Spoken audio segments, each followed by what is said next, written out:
Welcome back. Niagara Falls is on the verge of presenting its 10-year master plan for recreation, culture, and parks. They want your input, and there's still time to make your voice heard. Kathy Moldenhauer is the director of the department. Kathy, how has the response been from the public thus far?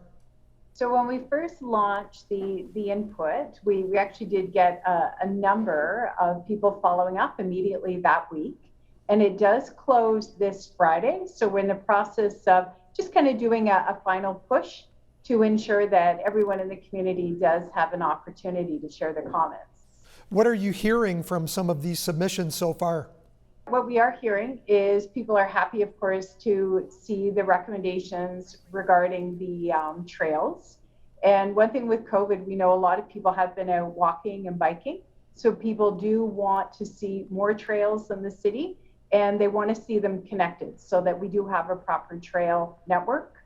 We're also hearing good feedback just regarding McBain Community Center. And of course, in the plan, it does recommend that the city maintain and program the facility. And this was the direction that was approved by council in September.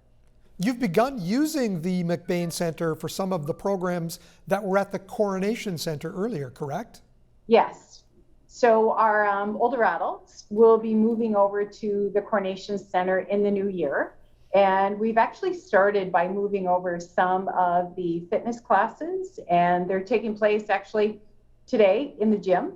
And they're very happy to be in the gym, a larger room, a beautiful view. As in the gym, you look out onto the park and the playground. So it is quite exciting to have people back into McBain Community Center. Was there a lot of work to do to get this place ready for January? There is. It's going to keep us quite busy. We've been a COVID vaccination center since March, and the clinic was in the gym. It's recently moved upstairs.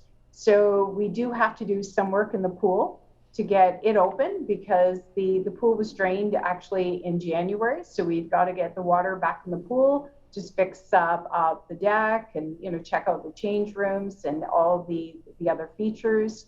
Within the community center where the YMCA was located on the second floor, where they had all of their cardio machines and their free weights, this is where we're going to be creating exclusive space for our older adults. So with Coronation Center closing and the city selling off that building, we'll be moving over every activity.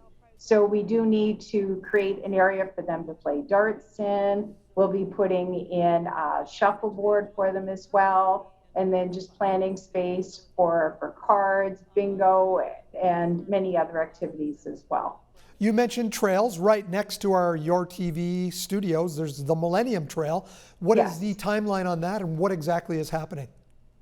So the Millennium Trail right now is under construction, and we're not sure if it's all going to be completed this fall. The weather right now is great for construction, so it looks good, but the final touches will probably take place in the spring. And then with our Millennium Trail, it will finally be completed. The construction started back in 2000.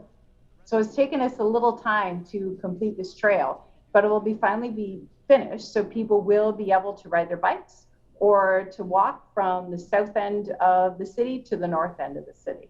Moving forward, looking at what you're expecting from this master plan, this 10-year master plan, is there a focus on making things accessible for everybody? Oh, accessibility is key.